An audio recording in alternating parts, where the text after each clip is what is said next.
one. Assemblyman Denny Ferrell, thank you very much for joining us.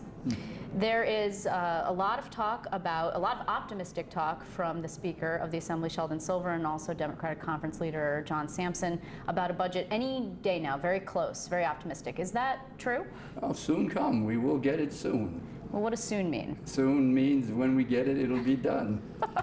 That's not very illuminating, actually. Well, that's the problem. I've been saying that since April 1st, and but now I think we've really come to the point that in the next couple of days, I think we'll be out of here finished by July 2nd, which is Friday, 2 weeks from today, 2 Fridays from now. Oh, okay, but actually there's a slight problem with that, which is that the governor says that if you guys don't get something done by June 28th, he's going to insert all of these unpalatable things into the next round of budget extenders, which would come up for vote on Monday. So how is a government... I don't know which Monday he means. Does he mean the Monday, that Monday happens to be the 4th of July? No, he means the 28th of June, yeah, I believe. Well, yeah, that's what I mean. So if he gives it to us on the 28th of June, a couple of things are going to happen. One, we don't pass it, and then we're really in trouble. Or two, we pass it, and then the budget is done, and we go from there. But I don't think that's going to happen. I think right now they're working together. All three of the forces involved in this, the legislature, the Assembly, the Senate, and the governor, and I think we all want to get it before the 28th. Okay, but here's what I don't understand. Your House is very much interested in restoring education cuts. The governor wants to cut by $1.4 billion. The Senate is very interested in property tax relief. Neither House is interested in soda taxes for revenue. Some of this stuff the governor says he'll put into the budget extender. Assuming that you're working towards a deal, where's the money going to come from? Well, you know, the money is a hard thing to really figure out exactly. We have been doing, since we started passing extenders, A, we started saving monies because we were doing extenders, believe it or not. B, we're doing different forces of money that we're spending, and in those cuts, in those programs, we are cutting. So when we're finished, I don't think the number is going to be the $2 billion. Originally, everybody was saying we're $2 billion short, but that goes back months ago when we had worked out our program and we'd put together, that's back in April. Now I think we're down to a couple $100 million that will bring us together.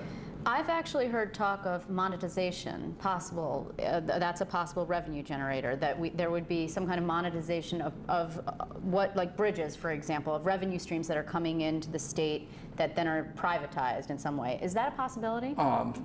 You know, I've learned this. Everything is a possibility. That one is, I think, would take too long to bring it all together, to make it work. What will happen, and always happens, is there will come a day when we've finally agreed on all of the substance issues pertaining to the budget, because there's a major issue that no one's really talking about, and that's the question of whether we will give take the tuition responsibility away from the legislature, treat it like the MTA, create a different form and take it off budget, so that when tuitions are raised, we can say we had nothing to do about it.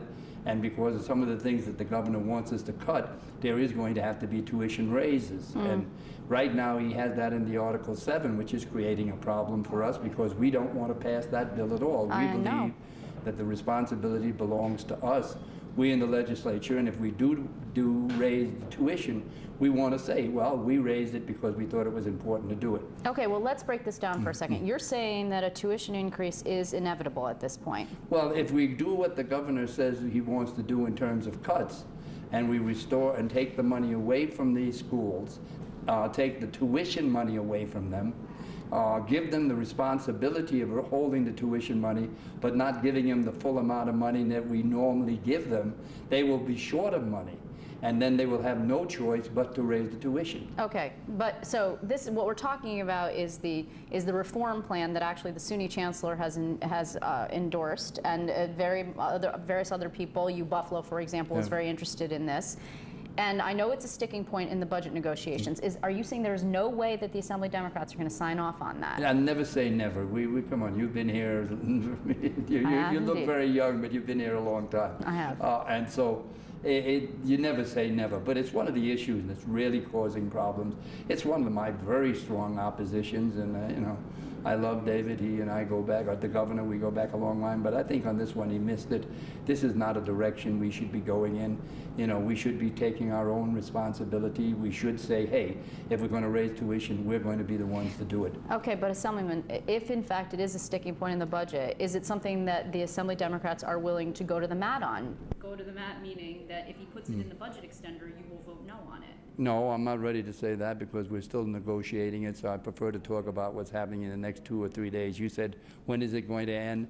I think we can end it before Monday the 28th, and I think they will be able to come up with some solution that will make the people like myself who feel the way we do happy with what the outcome of it is.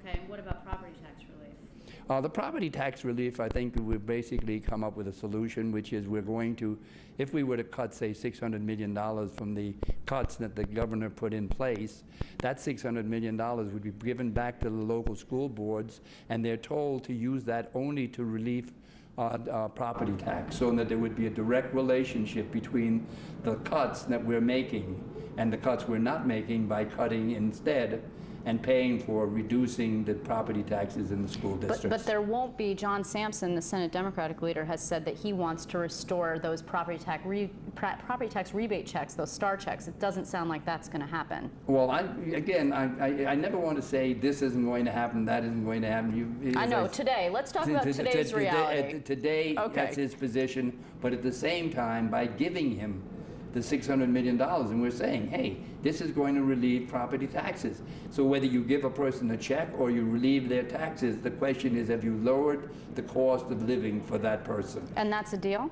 No, that's not the deal. That's the position we're taking and hoping it'll be accepted. And where's the governor on that? It's a deal that we all hope everybody will accept it. Okay, because the governor yesterday said that he would do some kind of cap that would apply only to local governments and not school districts, and it sounds like that's sort of moving towards what you're talking about. That's possible also.